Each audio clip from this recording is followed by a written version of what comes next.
Ocho sampo pagyo trashi pa tuche tempe chinle yarngoda pelge drolor zambe zeparche pande lame shabla solwade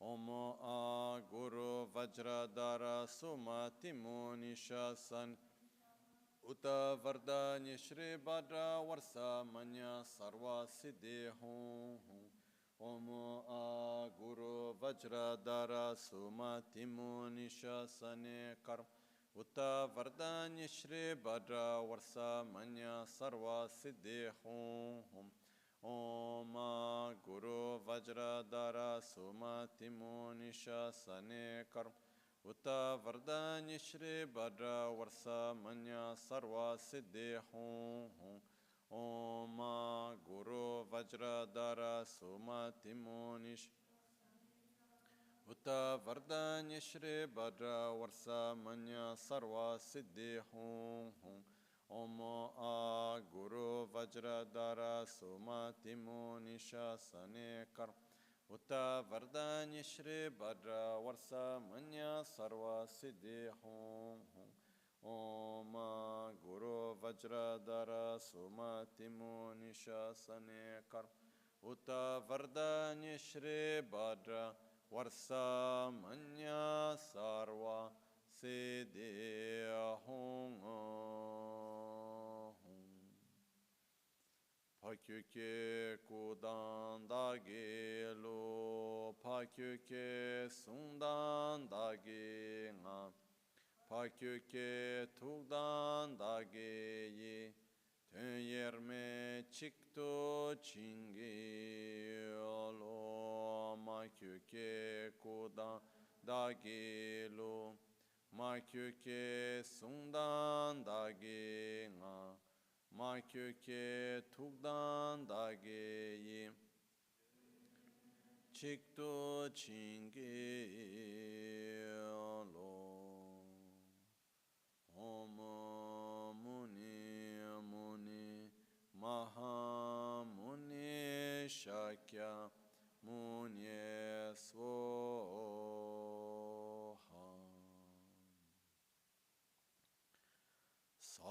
Sashipeki Choshiameto Chamare Rabalingashi Nidegampadi Sange Shintu Mikte ulvarki drokuna namda shingla chopar shoyidam guru ratna mindrala kam niryatayami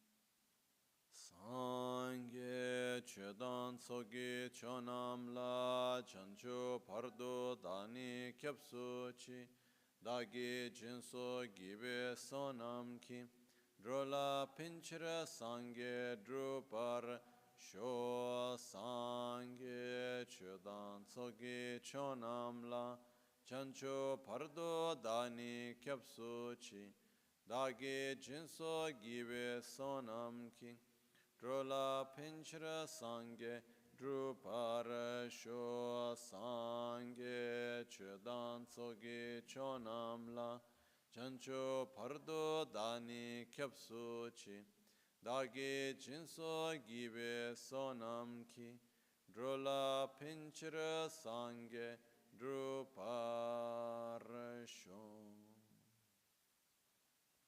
Nel Buddha, nel Dharma e nel Sangha. In Buddha, Dharma and Sangha, I take refuge until enlightenment with the practice of generosity and the other perfections. May I reach the state of Buddhahood for the benefit of all sentient beings. Buddha, Dharma I take refuge into enlightenment through the practice of generosity and the other perfections. May I attain Buddhahood for the benefit of all sentient beings.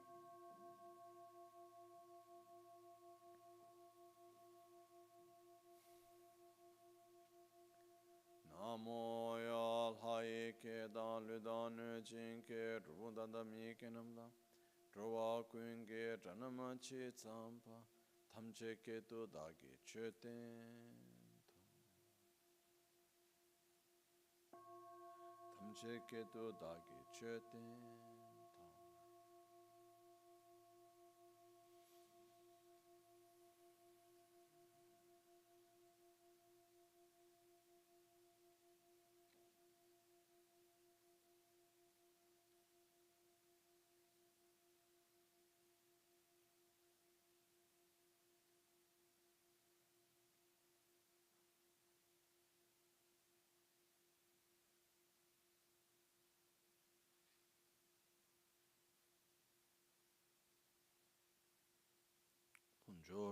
Good morning.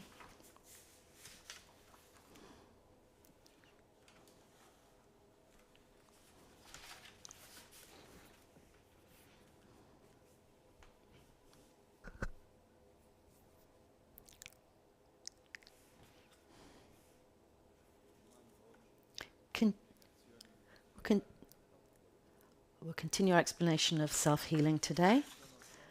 And we see that there are many levels or different ways of doing the practice. This is one of the very nice aspects of the way Lama Gangchen transmitted this practice to us, in that you can do it in a very simple way, very superficial, until you get to a very deep and sometimes complex way. Therefore, it's good for beginners and for those who have been practicing for many, many years, or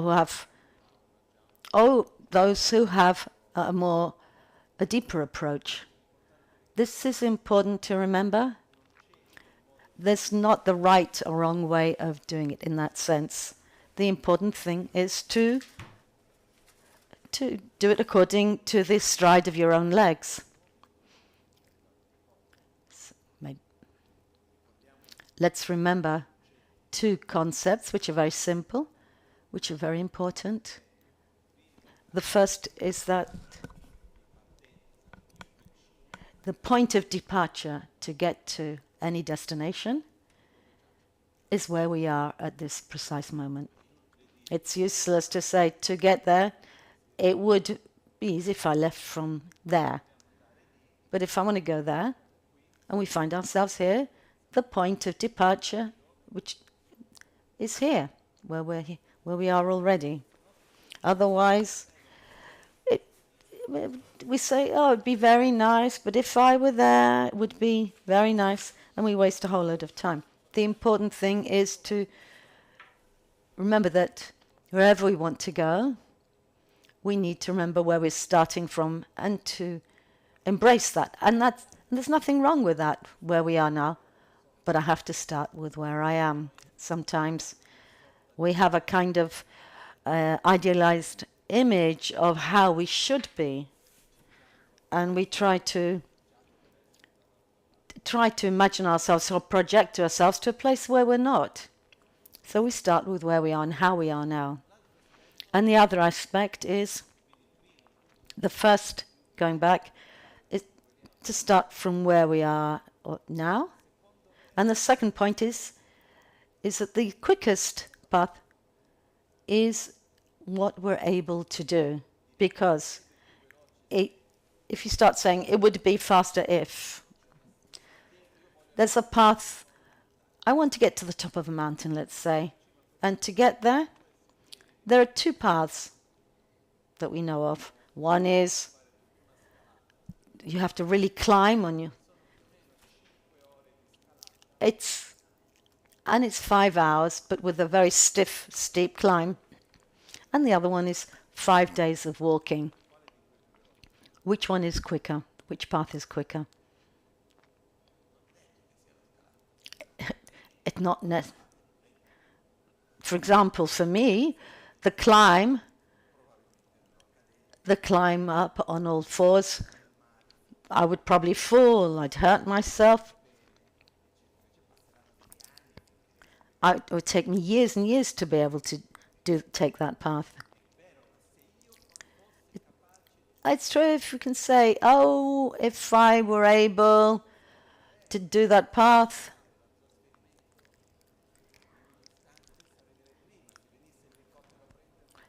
we could then say that if a helicopter came to take me, that would be even quicker. But the point is, if I'm not able to climb up, I can learn.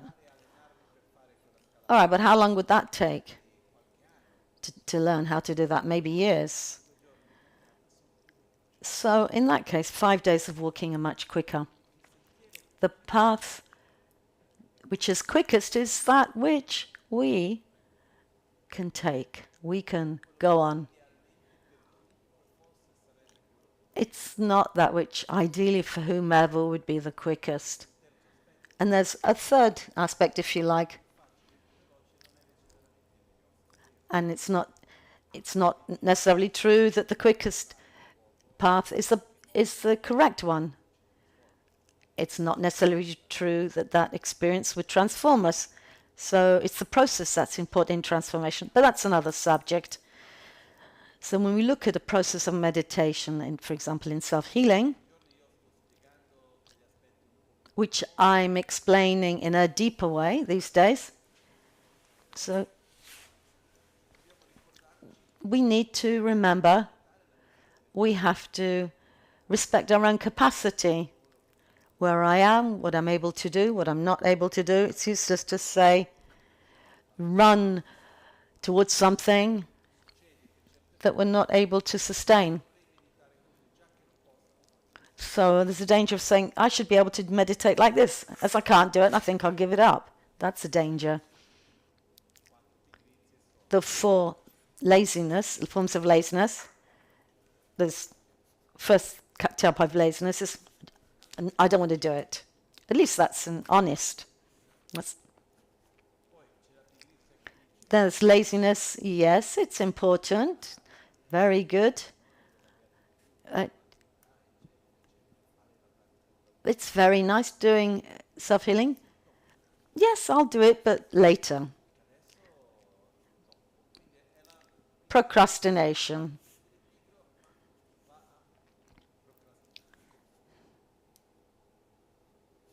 Then the third type of laziness. It's important, sure, it's very important. I do it every morning. It's the best time to do it. But today I can't do it. I've got that other thing to do, something really important. It's not that I don't want to, but I can't. I have other things to do. We create a necessity, which isn't a real necessity, in order not to do what we don't want to do. We do something useless in order not to do something which is useful. A personal example of mine is, when I lived in India, studying, I did the brief sadhana of Yamantaka every day. And I wanted to do the long one. And during the day, during the week, I had all the lessons. I didn't have much time to do everything. So I said to myself, I do it in my free day, which was Tuesday. I've got the whole day free. I can do the long sadhana. So I get up in the morning. I have to do this long sadhana. But I'm a bit hungry. And I never have breakfast at that time. But that day, I had felt the need. I finished breakfast, and I said, wow, the kitchen's so dirty. I think I better clean it. I go and clean the kitchen in a very thorough way. But then it's 10:30, so in an hour there's lunch. So I have to prepare lunch. So I prepare lunch. And then after lunch, Then, of course, there's a siesta, so no sadhana. From 12:30 to 2:30, no one is around because everybody's taking a rest, the siesta. Get up at 4, go to bed at 12, and there are those 2 hours that people recuperated.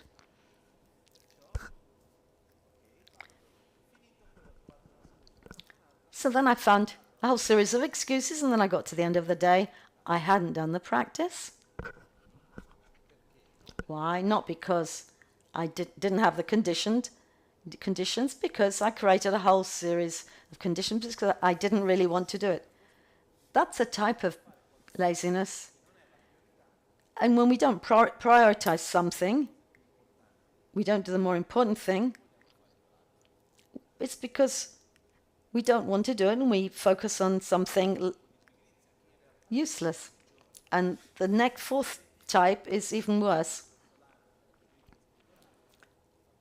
So from the outright laziness of the first laziness, we get to the more subtle level.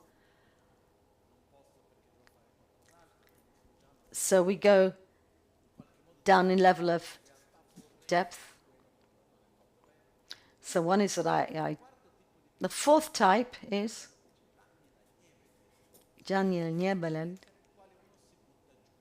it's the laziness in where we undermine ourselves. Oh, I'd like to do it, but I'm just not able. I can't do it. I'm not able to do this. I'm not good enough. Oh, it'd be great to do it if I could meditate on the union of bliss and emptiness, but I'm not up to it. Oh, I can't do it. I'm just not good enough. So we undermine our own self-esteem, but the real reason we do it, because we just don't want to do it. To get out of our comfort zone, make an effort, which is necessary. Because if I really want to do something, the energy I find somehow. Maybe not immediately. I can't do it, but I can certainly make a first step in that direction. Okay, I can't sit for 2 hours, keeping a single-minded concentration, sitting down cross-legged. Okay. But can I start doing 5 minutes a day? Sure. Then 10, or let's say even 10-minute break and 5 minutes of practice. Sure. Okay, so let's start with what we are able to do. But often we say, as I'm not good enough to do this, it's useless I even start. So that's pure laziness. So I'm telling you this because that the more detailed aspects put you off and are an excuse just for your own laziness.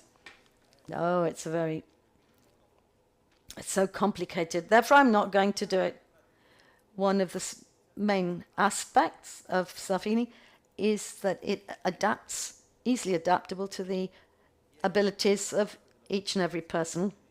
Yesterday, we looked at the purification of the elements with a more advanced explanation.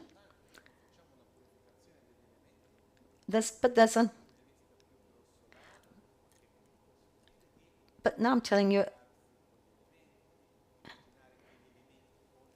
but there's a more gross level in that we imagine ourselves really cleaning our elements.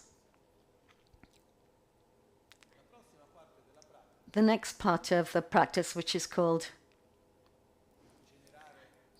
generating the correct vision of reality, emptiness, because as we saw yesterday, we need to generate the antidote, the positive state of consciousness, to counteract, to oppose the attitude which generates suffering, so-called mental defilements. So we create altruism to oppose ourselves to selfishness.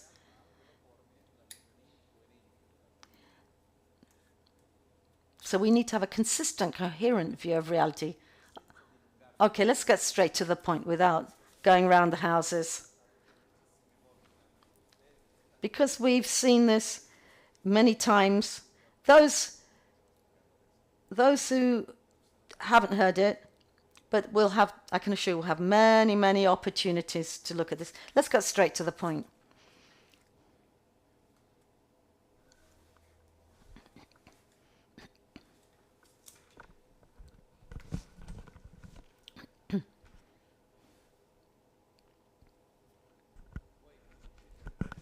Can you see me?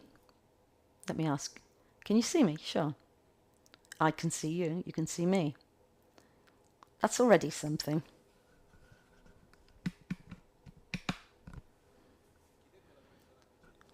If you ask the person next to you, can you see Lama? What are they going to answer? Yes. Which Lama? If you ask the person next door, do you see the Lama I see? Without philosophizing, what would the answer be? Well, sure. How many Lamas are there? One. I don't have my clones around me. It's just me. When we ask somebody, can you hear the sound of the bell? Singing bowl, you see the image of Trichan Rinpoche, you see Lama, you see what I see. What we're actually saying, when we see something,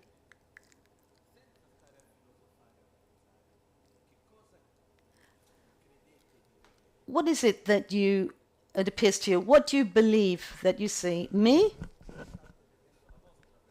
Or your own version of me? If I hear the sound, when I hear a sound, I think it's the sound that there is, or the Lama, I see the Lama there is. If I see an image,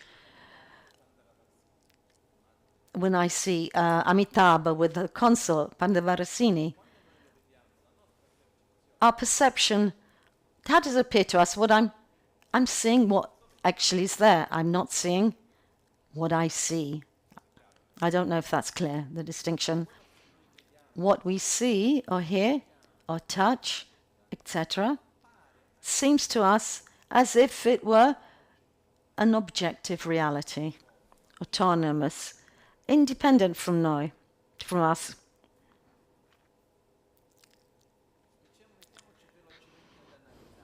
Let's just analyze this. When we see something, it's 3 + 1, the process which happens. The first 3 are called contact, and the extra one is discernment. Light touches, let's say in this case the painting, or you, whatever object of perception, it touches the object and reflects back into your eyes. According to the characteristics of the object, the light comes back in different frequencies. These frequencies, which come back to us, we perceive them as forms and colors. Is that clear? This light which arrives to our eyes are perceived by our physical senses, the eye sense, which in its turn is perceived by part of our brain, which is visual cognition of our brain, part of our brain which perceives the sensors that give us that information, and then we receive the message that there's this form and these colors, to which we kind of go through our internal files and all the experiences that we have lived through, things we've seen. We rifle through all our archives, And then we give a name to what we see. In this case, Amitabha Parandavarsini. What I see depends on my own references to these names which I attribute. That name, it goes together with a whole lot of concepts and emotions, experiences and memories. Therefore, we hear a sound. There's vibration in the air, which arrives to the hearing sense,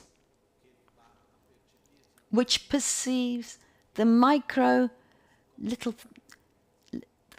minute frequencies, and then we have auditive sense in our ears, which sends a message to our brain. There are these sounds, and there's an internal research through archives, which we use to attribute a name, and also including the context in which we find ourselves. Therefore, what I see, what I perceive, is what I perceive through my sensory powers, the eye sense, ear sense, etc., combined with the value that I attribute.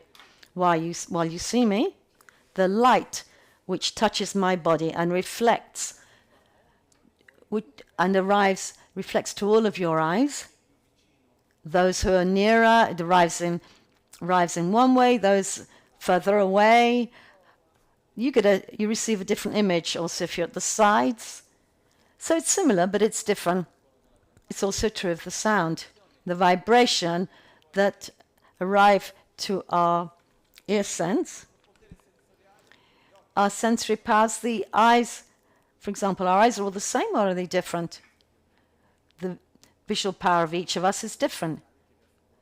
I can assure you that if I take my glasses off, my sight sense is completely different. Anyway, these are dirty. The value that we attribute, the sense power is different, and also what is also different, the value that we attribute, the name. Reminds me of a friend who worked in a state school on the outskirts of Sao Paulo, a really difficult area, a lot of violence, unfortunately. And one day there was a party, and she wanted to bring something. So what did she do? She brought out of her home her own money, so filled a whole room full of flowers to have a lovely place. So all the mothers and kids, to give a nice experience to all the kids and the mothers who came. Nice, huh? But nobody went into that room. She was really upset. She spent a whole load of money, and people looked sideways, looked askance, and said, "What is this?"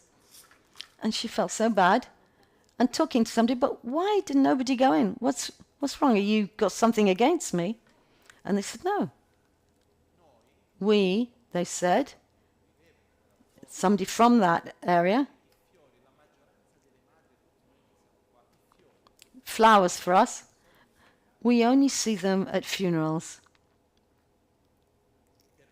For us to go inside there, which would mean to us to get in touch with the pain of all the deaths and violence that we've experienced. So the value that each one attributes is connected with experiences, our own experiences, and the whole memory is vividly recreated. When we see a flower, the value that we attribute is different. And we live reality through this, through our own filters.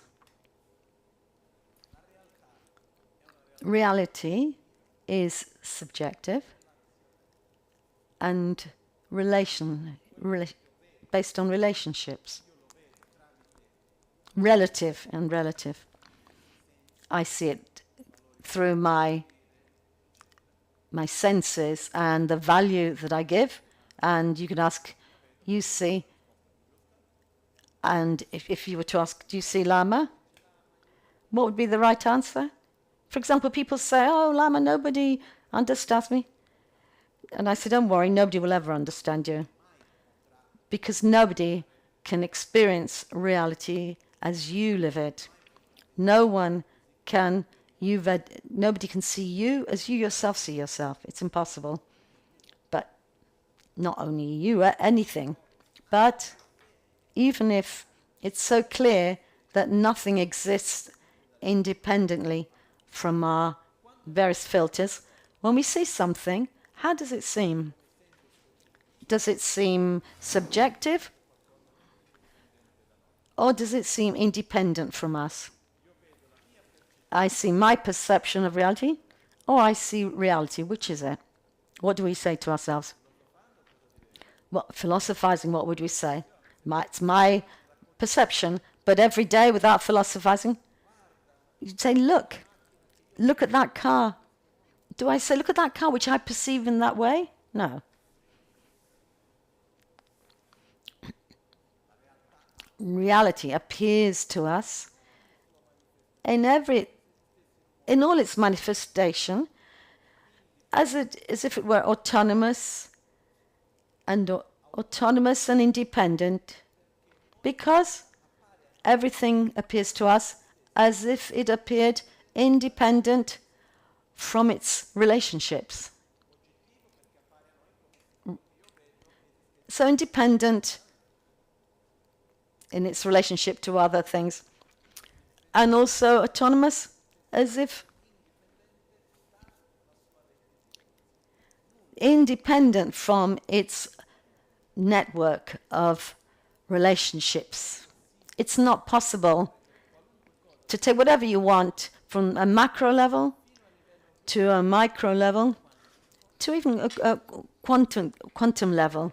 It's not possible to find anything which exists in a independent from its own relationships. Everything exists everything exists in independence to everything around it. A while back, I was listening to a psychologist who's talking about the brain. And she made an example which I liked really. She was talking about everything is relative.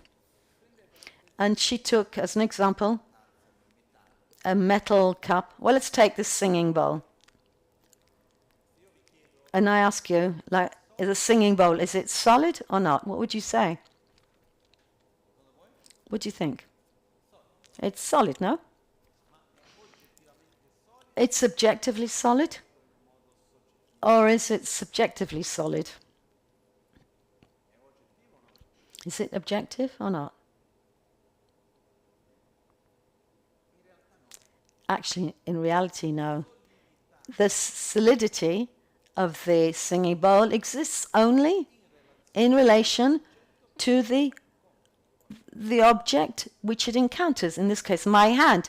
For example, if I had a steel hand of a certain type with a certain force and pressure, would it be solid in the same way? Like, for example, a piece of paper is not solid. Why? Because the force of my hand could easily pass through. It has a force. But if we think of an ant trying to get through, he'd see it as really solid. Is that clear? Everything exists only in relation to other things, not intrinsically, independently. It's solid in relationship to something else. Is that clear? Therefore, the point where we need to get to is that we live in a reality which is interdependent. This word actually is nice, but it can also create a bit of confusion. Because when I say we're interdependent, it may seem that I exist, you exist, and we relate to each other. I don't know why. I don't know why. I don't know. Every time I see this, say this, I see a scene from E.T. When we say two phenomena interdependent, that we should really say they're mutually dependent. That's probably a better way of saying it. Mutually dependent. What does that mean? I am what I am because you are what you are, and you are what you are because of the way I am.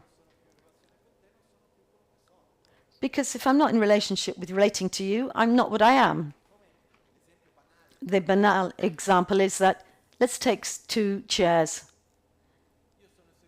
I'm sitting in this chair. The one in front of me is that chair.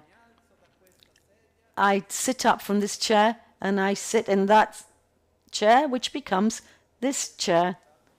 And the one I left becomes that chair. So this and that depend on each other to exist. That exists because this exists. Also like big or small, like this singing bowl. Is it big or small? It's not a silly question. What would I say? It's big, right? Because the singing bowls which we have as reference are usually smaller. So when I ask if it's big or small, so you go compare it to what you know already. The size, the bigness of it, it's not objective. It's something subjective, depending on the value attributed on the basis of a comparison. It's big in comparison to one which is smaller. So what happens is that big and small are interrelated and only exist in that way. So if I can't compare something to another, I can't say if it's big or small. Is that clear? And this is true for anything. So what we say, everything that exists, it exists on a relative level and in a mutual dependency on everything around it. Sometimes I hear, well, that person, he's not honest with me, because when he's alone with me, when he's one way, and then when he's with somebody else, he changes behavior. Don't know if you've ever heard that. But that's normal. But there's no other way. Because when we interact, we change. So obviously when I'm with you, I'm one way. With another, I'm another way. You see, Lama, when I'm in front of you, I'm with you, I'm really good, but I'm a disaster when I'm not.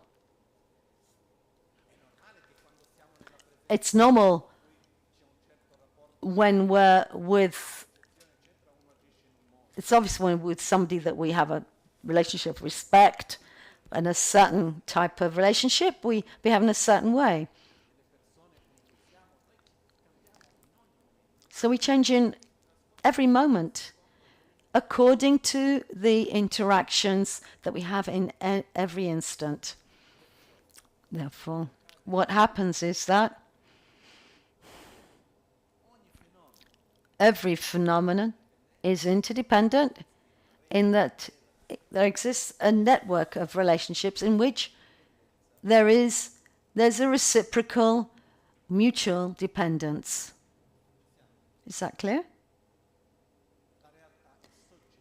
Reality is subjective and interdependent. Relative. If we want to add something else in quantum physics, so they'd say reality is probabilistic. Why? Because between the various elements, there are levels that we cannot perceive. Variables, the different variables. The variable which changes for me is consciousness. And there we have our free will. That's where free will exists. Quantum physics, even on a very most subtle level, on the quantic level, the lowest level that we can divide things, that can't even predict in a certain manner. You can only foresee, try to make a forecast, to guess what will happen. It's not a precise calculation. So if you allow me to spoil myself a little bit. How can I say it?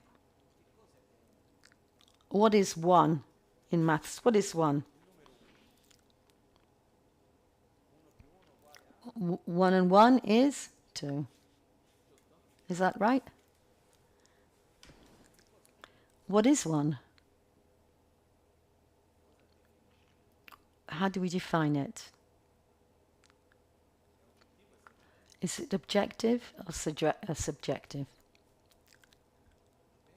Depends on the system in which we find ourselves. I understood this when I understood studying.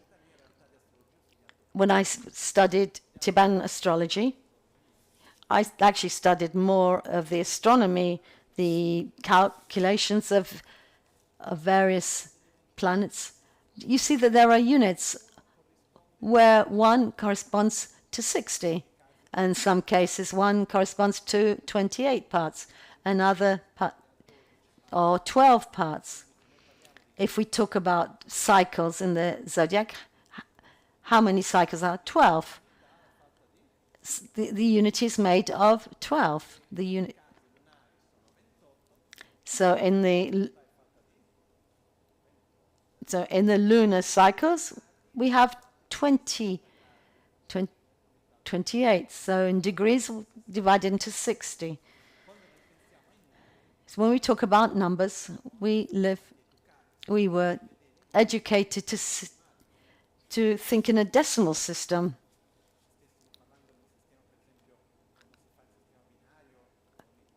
But if we look at a binary system for computers,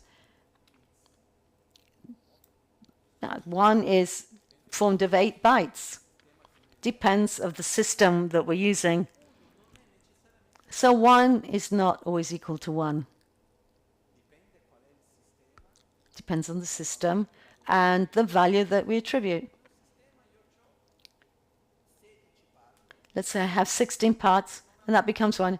But in another one, in another system, those 16 parts can be 2. Depends on the value that are attributed, on the convention that's adopted. For example, 1, is it subjective or objective? It's subjective. Mathematics works on within a system of values to which we attribute to things. Yep. I love this, so allow me to indulge myself. But the point is, so every value exists on relative terms, not independently. Now,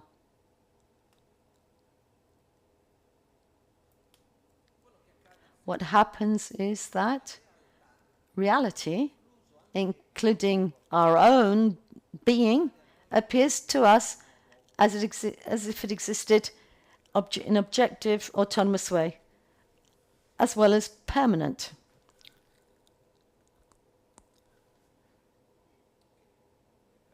Oh, let's not get into too much detail.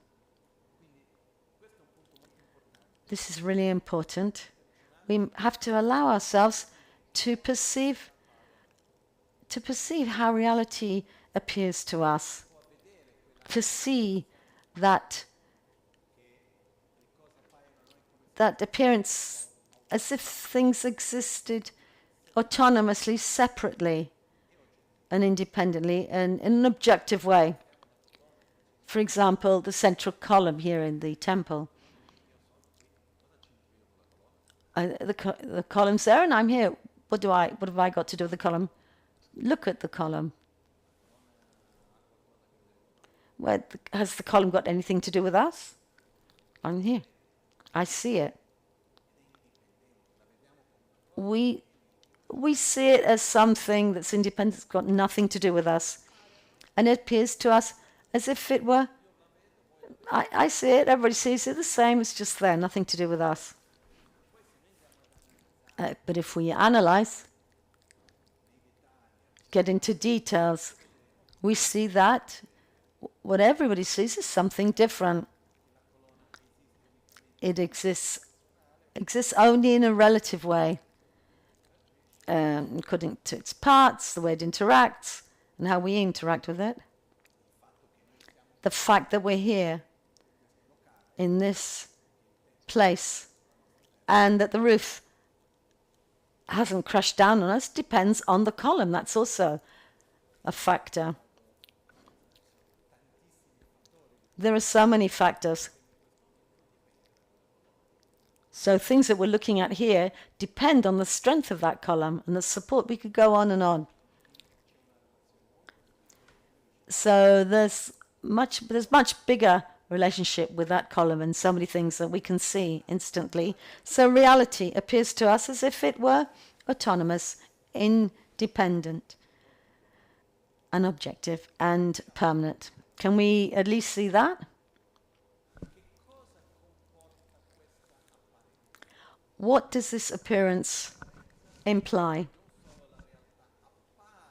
Not only does it appear to us in an objective, independent, autonomous way, we relate to that reality as if it were in that way, autonomous, objective. So there's a difference between appearance and grasping at that appearance. So we grasp onto the appearance as if it were real. Doesn't mean that reality is false. But it means it has an illusory aspect. It appears to us in a way which it isn't. And that in that it appears to us as an objective, independent way, when in reality it's relative, it's subjective. Is that clear? Doesn't mean that reality is not there. It's not like we see the other and she doesn't exist, but not in the way we perceive him or her.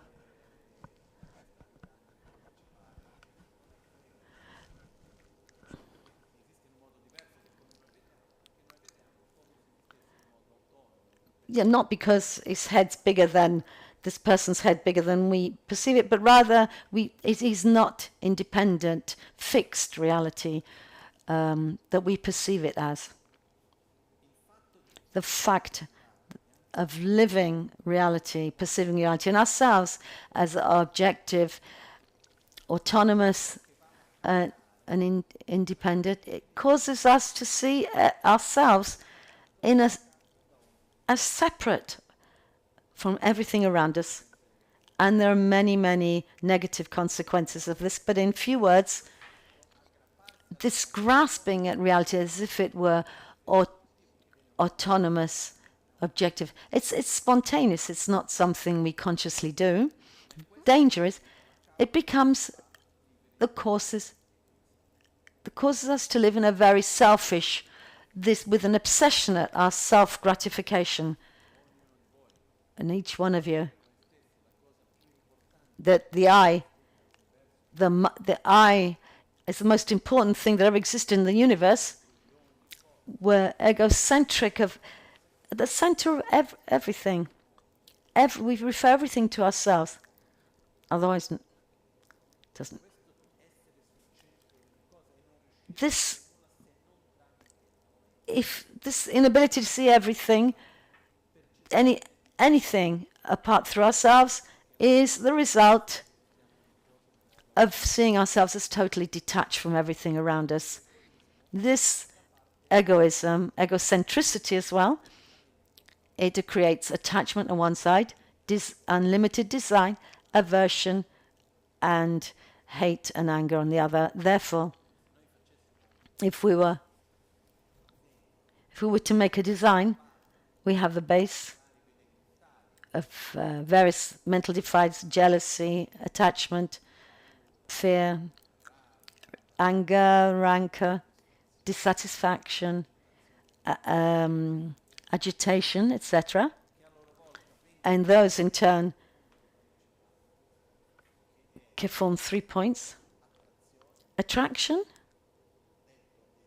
so-called desire and attachment. Aversion, called anger, hatred. And we have, which is ignorance, so-called torpor, mental closed-mindedness. Those, in turn, from this, these are all fueled by our grasping to self-gratification, which, in turn, is caused by seeing reality as being fixed and objective, and that's called ignorance. If we go further down to, and what do we do? What happens? Are we just angry and leave it at that and say, oh, I'm angry? Or do we act on this? We react mentally, verbally, and physically. And this creates a momentum, a karmic force. So samsara, there's a karmic force, the actions that we have done, taken up with mental defilements, and these are manifested as sensations, and this is the cycle that we live. The motive force of all this is ignorance. Therefore, we can do so much. Is it possible, and it's wonderful, can we meditate on patience and see how bad anger is, to work on reducing anger? You can do a hell of a lot. We even have anger management courses. There is so much we can do to reduce this and not to react. And it's great. But if I have something in front of me, it's an object of anger, I can learn not to react with anger towards the cup. But the moment in which that work, the effort to avoid getting angry, but as long as that cup remains an object of anger, I will get angry.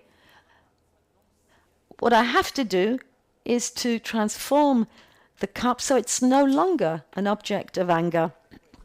And what happens is the following: anger, attachment, desire, dissatisfaction, all of those things exist on the basis, they rest on this attitude, that reality, in that this attitude that things exist objectively and permanently in that way, autonomous way, that when we take that certainty away, that emotion can't sustain itself, has nothing on which to sustain itself. Let me give you an example. I've done it millions of times, but let's just do it. We go into a shop. I think it's happened to everybody's gone into a shop and found something which becomes an object of attachment, no? And desire. Happened to you or not?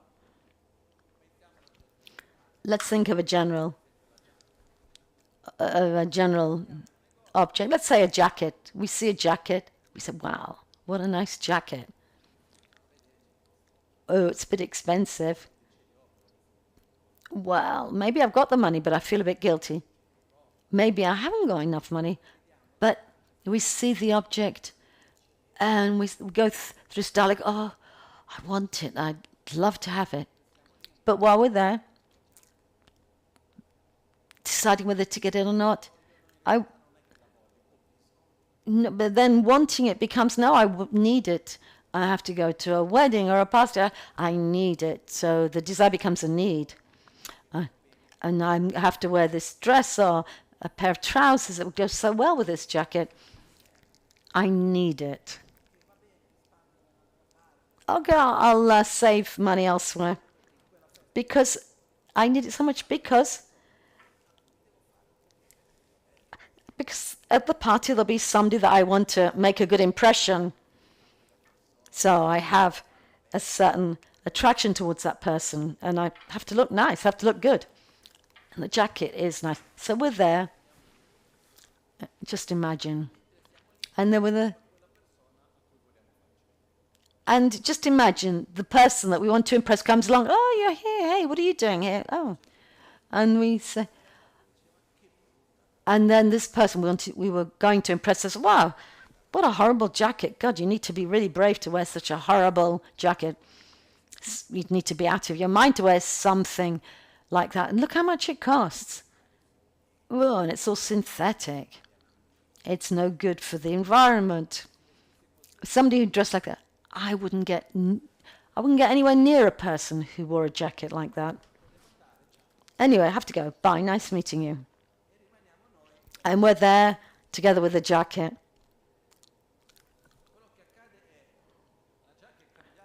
The jacket has changed or not?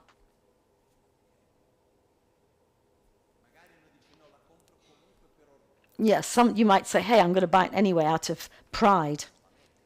But you're not going to wear it that day. What happens is the jacket is not objectively beautiful. It's just, and that's, I probably wouldn't buy the jacket anymore because the value I attribute to that jacket has changed.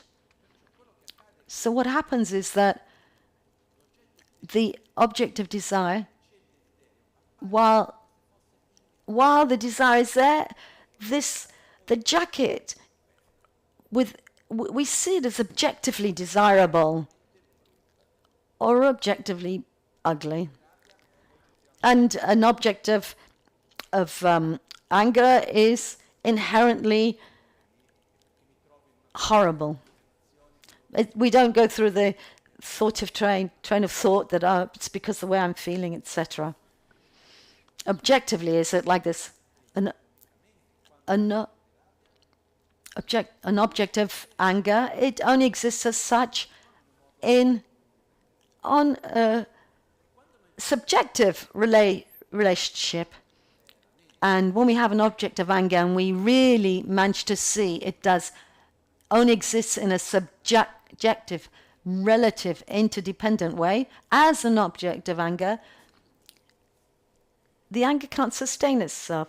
Attachment, jealousy, envy, fear, etc., they can exist only on the basis of appearance and a grasping on appearance as something interdependent, autonomous, and objective. What happens, though, is that happens on a very deep level, spontaneous, subtle level, on a non-conceptually. And within Buddhism, one of the main objectives is that to manage to diminish that until you eliminate it completely. ignorance. So we don't see reality as dependent. So we need to generate the opposite, as we've seen. So in this case, we generate emptiness. So the jacka may appear to me as intrinsically nice, but it's empty of an intrinsic value. It doesn't exist autonomously. It's not as it seems. Therefore, so I take a sound. The sound appears to us as if it were existed interdependently or autonomously, but it lacks. It's empty of inherent autonomous existence. When I say the sound is empty, I'm not saying it doesn't exist. It exists, but is empty of something. Remember, when we say something is empty, it does exist. Because if it's empty, it exists. But if it's empty of something, nothing can be empty in itself. It has to be empty of something. Because if I take the singing bowl, it's empty, but it's full of air. It's empty of anything solid, but there's air inside. Therefore, when say something is empty, we're saying it's lacking something, empty of something. In this case, it's independence, autonomy, as it appears to us, because this helps us to deconstruct the modus operandi of grasping onto reality as if it were autonomous, subjective, and so that way we deconstruct, dismantle all the mental defilements. To do this, we need to create familiarity with the antidote, which is the perception of seeing something appears autonomous, interdependent, but it's not, it's empty. Therefore, every now and again, we meditate on emptiness, to the lack of inherent existence. We must remember that it's not possible to observe and to meditate on emptiness without having something which in its turn is empty. So I can meditate on the emptiness of the singing bowl, the sound, the mala, of a concept, of an idea, of a person, whatever you want. But to get to that, the point of lacking of inherent intrinsic existence, I have to choose something which appears to me as being independent, autonomous, and objective, but isn't. Therefore, in self-healing, we use a mantra which serves us in this.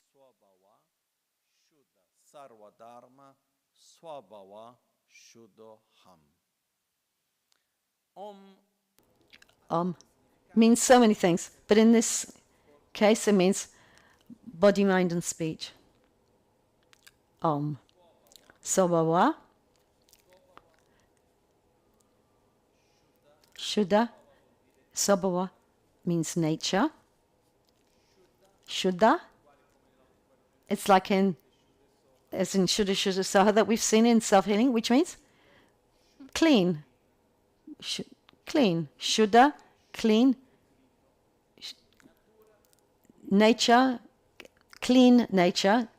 Sabhava Shuddha, Sarva, all. Dharma, phenomena. So Dharma also means phenomena. Sabhava, Shuddha, Sarva Dhamma. Nature, clean, pure, all phenomena. Translate. All phenomena are of a pure nature. So when we're talking about purity as clean, it means it's clean, it means it's free from dirt. So if I say the water is pure, clean, it means it's free from dirt. But what do I mean by dirt? It depends. So when I say all phenomena are of a pure nature, it means that all phenomena are free from a kind of dirt. What is that dirt? Objective, autonomous, objective, existent. Nothing exists in that way, as it appears to us. All phenomena are pure. Means that all are free from an objective, autonomous, independent existence. So if I say the sound is pure, it doesn't mean it's nice. It means that it's free from inherent, intrinsic existence. All phenomena. Shuddha. In Sanskrit, Shuddha with aham. Shuddhaham. This is the second part. If we open it, Shuddha aham, which means Shuddhaham becomes Swabhava Shuddha Aham. Sabhava, nature, Shuddha, pure, aham, I am.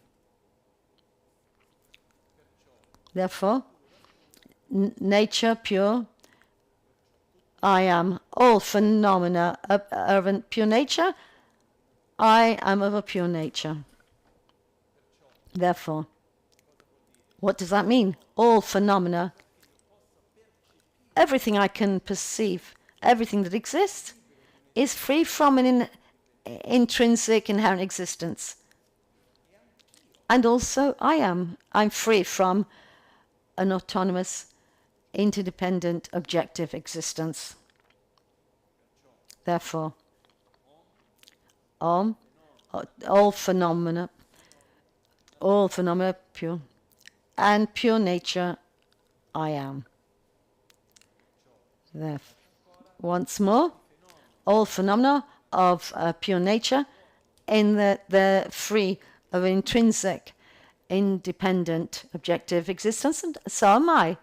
Also free from the pure nature, I'm in that I don't have an autonomous, objective, intrinsic existence.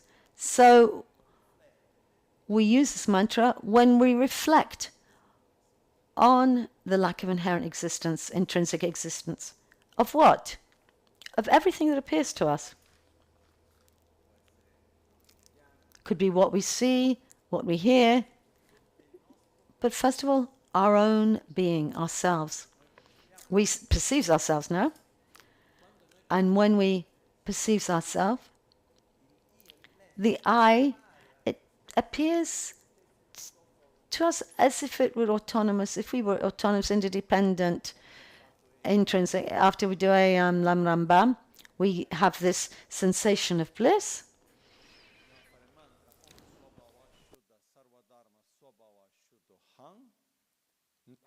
In that moment, we try to, for a moment, depends how much time we give, the complete process.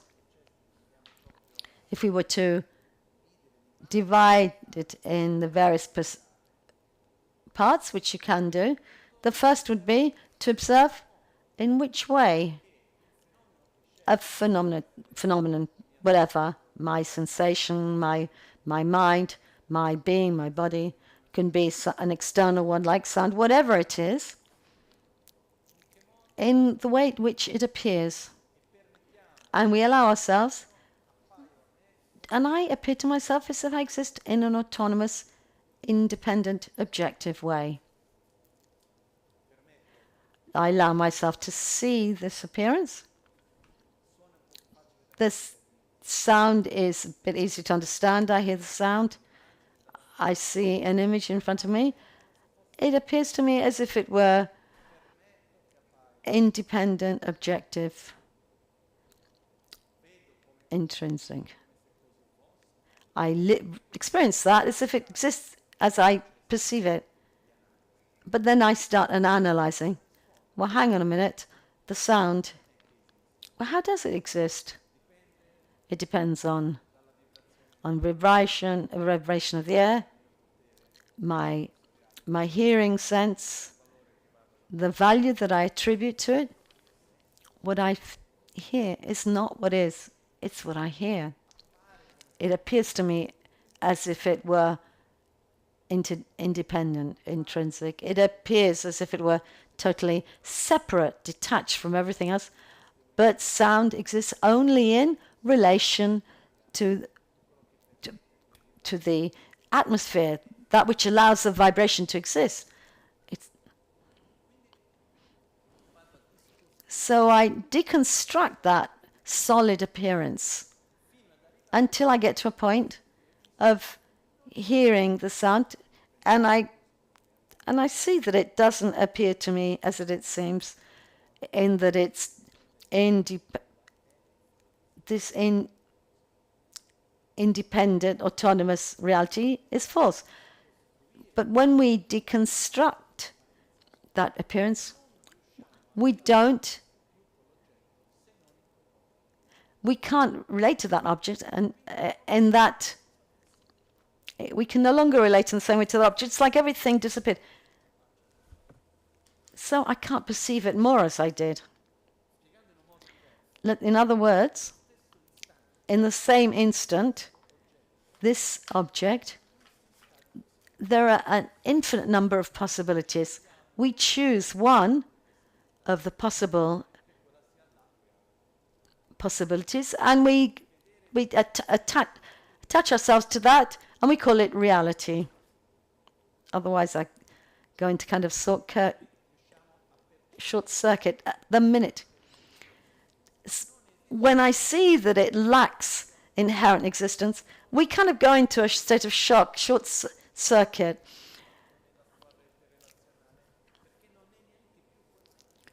So we don't even see that it's relative, and it's not the same object. So what we do essentially is to remind ourselves that which appears to us, sound, objects, etc., appear to us in which way?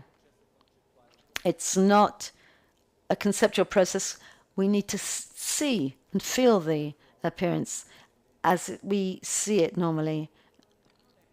And then we say it's not like this because it's interdependent. It depends on causes and conditions and the relationship, the interaction with the observer. It's relative to everything around it. When I see that, and that way we see that, then we see we can't see it as being independent. When I perceive that, I remain in that state. And we allow ourselves for a bit, so as if everything around us was dissolving, maintaining the conviction that the way of perceiving, that things I see appear to me, they seem objective, autonomous, but in reality aren't. Because the sound of the singing bowl, does it seem as though it has an intrinsic value? It is or not? No. The image that we in front of us, does it appear to us as being of intrinsic existence? When we touch our own hands, what we feel, the one finger against the other, Does it seem independent, objective? Is it? No. And we can go through everything that appears to us, and we can see that it appears to us as if it has intrinsic existence. And then we can see that, and then we're convinced, in this conviction we have that, let me find another word, this way of perceiving, the way we perceive everything as being of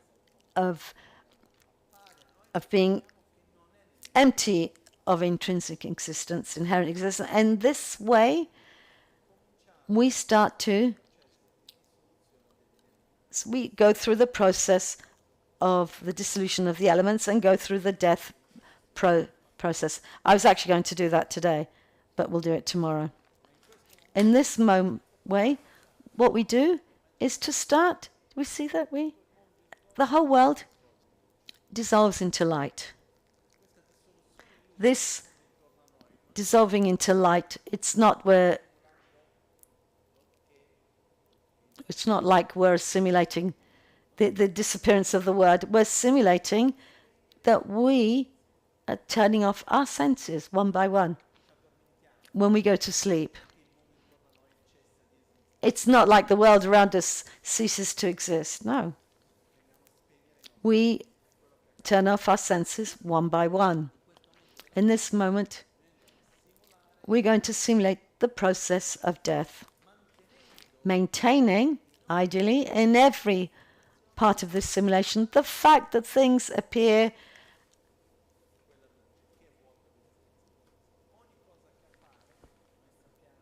everything, the light that we see, but bearing in mind that everything we see is lacking in inherent existence.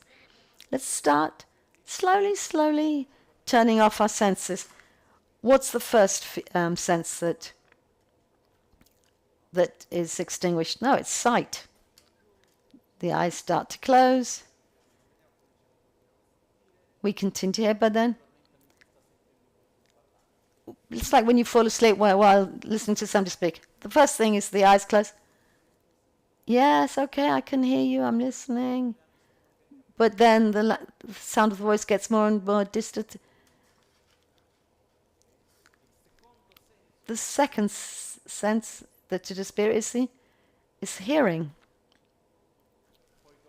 And then after that, smell, taste, and touch. Slowly, our senses are turned off.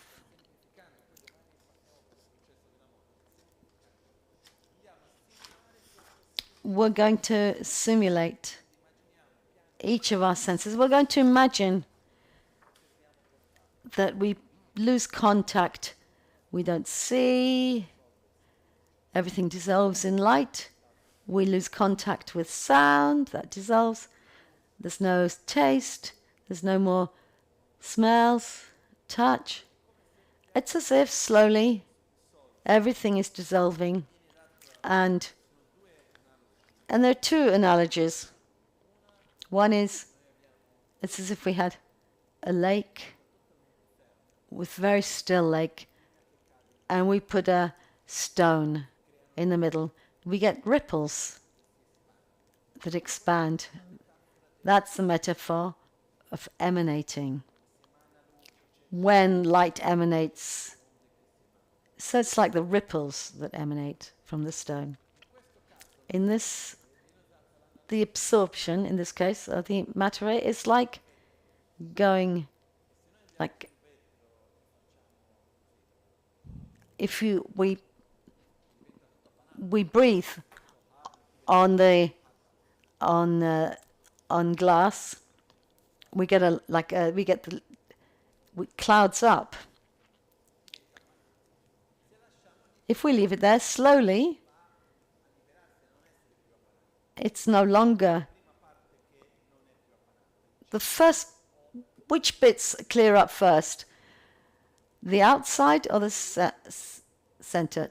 The outside, and then the center clears up. This is the metaphor that's used for absorbing oneself from the external towards the internal. Everything dissolves, finishing with the center. In our reality, we are the center. In our reality, we see the world more distant, the planets, forests, mountains, oceans, cities. Everything dissolves into light until it dissolves into us slowly, and our body dissolves into light. From below to going down, and from below going up. And then in our heart, there's represented by a syllable, the hum syllable. There's a point of light which vibrates. All of that is extinguished when we lose contact with the external world. Everything dissolves into our heart, even the conceptual part.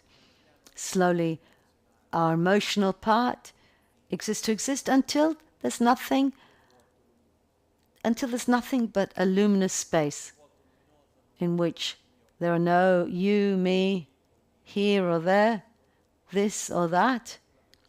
And there's not even the perception of before and after.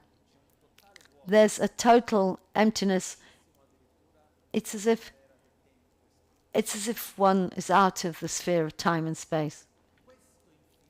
This infinite luminous light, it's our way to simulate the deepest part, the most profound point of the death process. Clear light, when the subtle mind is aware of itself at the most subtle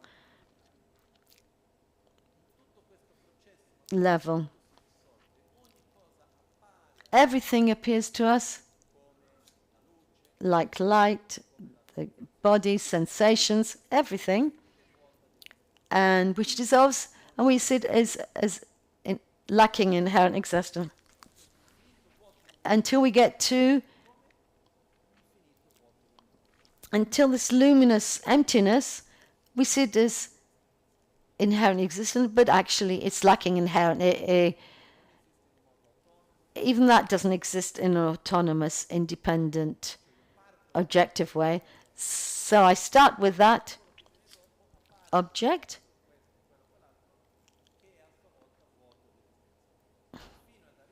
until I get to the infinite, the appearance of an infinite emptiness, and I perceive it's lacking in intrinsic existence. The observer, the experience which experiences this infinite, it's a deep state of bliss, which we have already generated by Yambam Rambam, to generate an identity, this bliss which perceives the lack of inherent existence, the infinite, luminous, infinite light. So it's actually me, and I'm also lacking in inherent existence. There's the example that's given. There are two containers.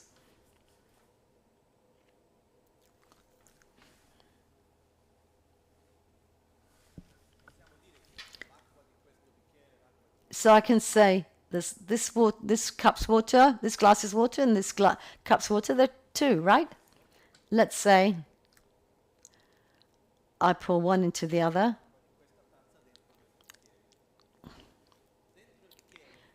In the glass, there's the water of the glass, but there's also the water of the cup, right? Both of them. Because one has saffron, the other one doesn't. Can I say that both the waters are there? But if I try to distinguish one from the others, can I? But I know that both of them are there. This is the example that's used to say in this moment, the bliss, like water, so it's the observer, bliss, perceives this luminous emptiness, which is lacking in inherent existence, and I'm also in that. So there's no longer the duality of I who perceives the luminous emptiness. I'm part of it. So the duality disappears, and I'm also lacking inherent existence. I am the union, the non-dual union of bliss and emptiness in the clear light at this very subtle level. And here we have 4 characteristics that must be there. And there are various levels that you can meditate on this. Appearance, mode of apprehension, appearance, observer, mode of apprehension, and identity.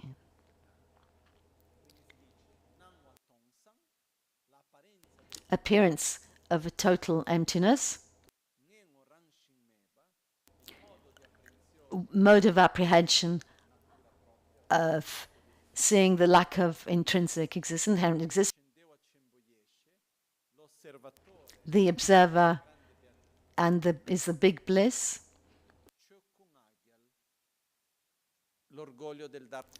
The pride of Dharmakaya. I am the union of bliss and union in the clear light.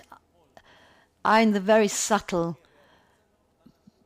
body and mind which perceives the lack of inherent existence. So for some of you it might mean everything, for some of you it might be totally incomprehensible. If we look at a very more superficial life, so at this moment one can simply enter in to kind of just melt into this big emptiness, remembering that this emptiness, it's not objective, it's interdependent, it doesn't exist as it seems in an autonomous way. And this is experienced with a great pleasure. Wherever there's emptiness, there's bliss, and vice versa. And everything lacks autonomous existence, inherent existence. Is that clear? This meditation is called the first of the 3 transformations, which transforms death into Dharmakaya, which is very important in practice. We'll give a more detailed explanation, the different ways of practicing it, and tomorrow we'll get into more detail. When we do this, there are so many texts in Tantra. If we look at the manuals of meditation, the sadhanas, when we get to this point, they say, and it just simply says, just you meditate on emptiness. And then it says, when you're tired of this, you can recite the mantra.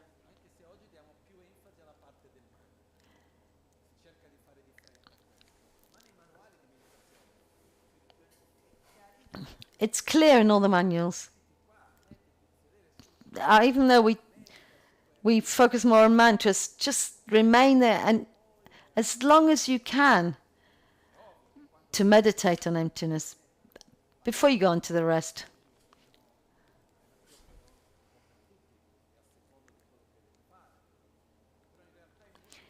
It's really important to allow ourselves to purify well our elements, to the meditation in which I see that which appears to me in myself, the sound, an object, something which I perceive.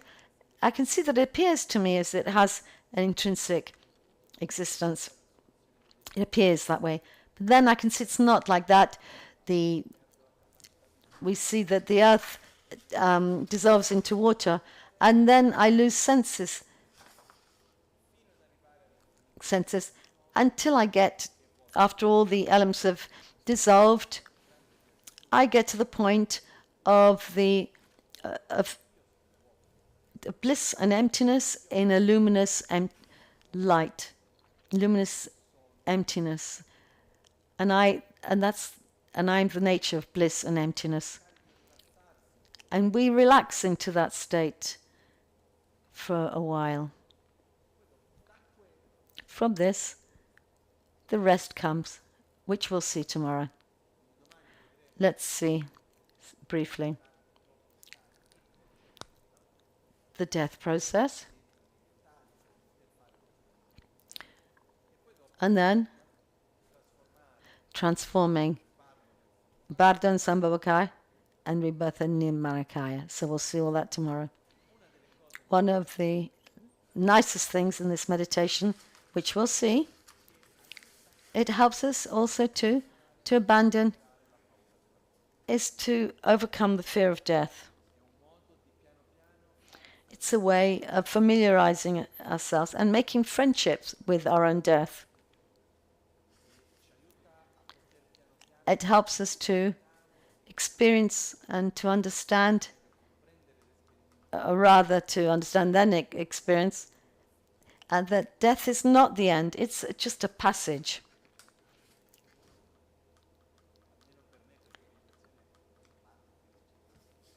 And for me, at least in this meditation, there's a part of me that says, oh, how wonderful. So just try and think of one problem you have.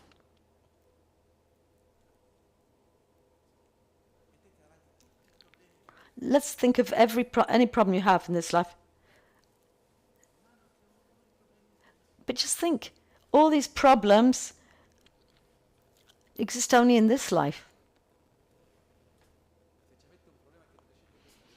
If you have a problem that transcends this life, it's actually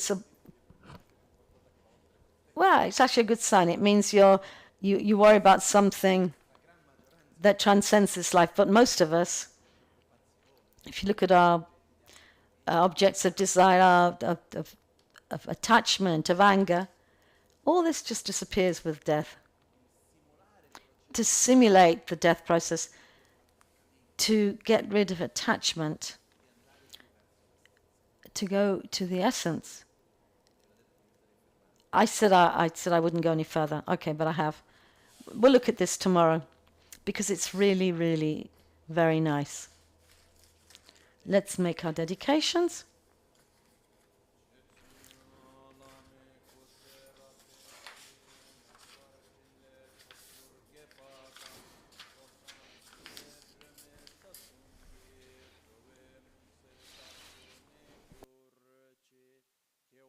Kuntu yanda lama dan rame cheki pela longche chin sada lamge yente rabzone dorje change kopa nyur toba sho nimo dele tsendele nime kuyan delek shin ninsen taktu delek pe kuncho sumke chinge lob sumke ngodrubutsol Kuncho sumke trashi shum.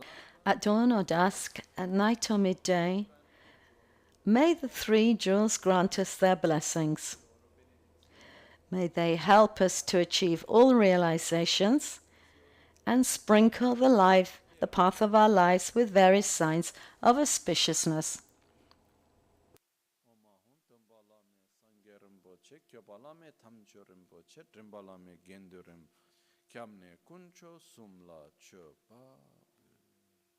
Buon appetito. Buon appetito.